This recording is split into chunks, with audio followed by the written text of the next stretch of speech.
Mari kita terapkan ketiga teknik tadi pada kasus yang paling sering Anda temui nanti. Membantu brand fashion lokal. Bayangkan teman Anda punya brand baju, desainnya bagus, bahannya premium, tapi karena budget terbatas, dia memotret modelnya di garasi rumah atau di teras. Hasilnya, cahayanya lumayan, tapi latar belakangnya ada tembok kusam, ada sapu ijuk di pojokan, dan bajunya terlihat lecek karena baru dikeluarkan dari plastik. Jika foto ini diupload ke marketplace, orang tidak akan mau beli di harga 300.000. Terlihat murahan. Disinilah Anda masuk sebagai penyelamat. Langkah pertama, masking. Kita buang garasi itu. Kita seleksi modelnya dengan rapi. Perhatikan rambutnya yang terkena angin, jangan sampai terpotong kaku. Kita pindahkan dia ke latar belakang pure white atau abu-abu muda. Seketika, gangguan visual hilang. Mata audiens sekarang dipaksa fokus 100% ke baju. Langkah kedua, retouching. Baju yang lecek menurunkan nafsu belanja.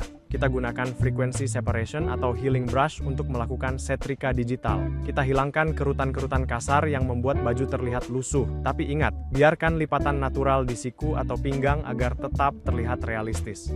Kita juga hapus benang-benang kecil yang menjuntai. Baju jadi terlihat jelas dan baru. Langkah ketiga, blending. Saat latar diganti putih, masalah baru muncul. Model terlihat seperti stiker tempelan yang melayang. Kita harus membuat shadow, bayangan, buatan di bawah sepatu. Kita gambar bayangan kontak yang gelap tepat di bawah sol sepatu, lalu bayangan yang lebih lembut menjauh darinya. Kita atur opacity-nya agar menyatu dengan lantai putih itu. Sekarang model itu terlihat benar-benar berdiri di studio mahal. Dengan 3 langkah ini, Anda mengubah foto garasi gratisan menjadi aset visual yang bernilai jutaan rupiah. Itulah kekuatan editing. Mari kita masuk ke sebuah studi kasus yang sangat relevan dengan realitas bisnis lokal kita hari ini. Bayangkan sebuah brand fashion wanita, sebut saja brand X. Mereka memiliki produk yang solid, koleksi dress yang elegan, blouse untuk kerja, dan outer yang stylish. Secara desain, produk mereka kompetitif. Pasar mereka jelas, wanita urban yang aktif di Instagram dan marketplace. Namun mereka menghadapi satu tantangan besar yang sering tidak disadari oleh pebisnis pemula, gap visual. Selama ini eksekusi visual mereka dilakukan secara in-house dengan sumber daya yang terbatas. Mereka menggunakan kamera mirrorless standar yang sebenarnya cukup mumpuni, namun masalah utamanya ada di pencahayaan. Mereka memotret di rumah mengandalkan cahaya matahari yang tidak konsisten atau lampu ruangan seadanya. Apa akibatnya? Foto produk terlihat flat, tidak berdimensi. Tekstur kain yang halus pada blouse menjadi tidak terlihat. Dan yang paling fatal untuk bisnis fashion, akurasi warna yang meleset, warna dress yang seharusnya marun terlihat seperti merah bata, atau navy yang terlihat seperti hitam karena underexposed. Pemilik toko mulai menyadari pola yang berbahaya. Meskipun trafik ke toko mereka ada, tingkat konversi penjualan tidak maksimal. Atau lebih buruk lagi, pelanggan ragu membeli karena foto terlihat amatir dan kurang meyakinkan dibandingkan kompetitor yang fotonya tajam dan pop. Dalam dunia e-commerce, pelanggan tidak bisa menyentuh kain. Foto adalah satu-satunya jembatan kepercayaan. Jika fotonya buruk, persepsi kualitas produk juga ikut jatuh.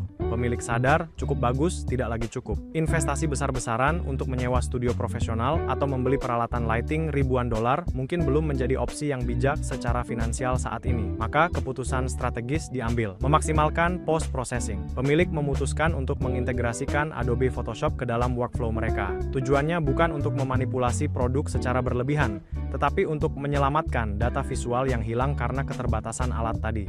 Mengembalikan akurasi warna, menajamkan detail tekstur, dan memberikan look profesional yang konsisten. Langkah ini mengubah paradigma mereka dari sekadar memotret barang dagangan menjadi menciptakan aset visual. Mari kita bedah lebih dalam. Kita sudah tahu alatnya terbatas, tapi apa output visual yang sebenarnya dihasilkan? Slide ini merangkum 4 dosa visual utama yang ditemukan pada materi mentah, raw material toko online tersebut. Ini bukan sekadar foto yang jelek, ini adalah hambatan konversi penjualan. Masalah pertama, dan yang paling mencolok di mata audiens Instagram adalah inkonsistensi latar belakang. Kadang difoto di depan tembok polos, kadang di atas kain yang lecek, kadang sudut ruangan terlihat bocor. Secara psikologis, ini menciptakan visual noise.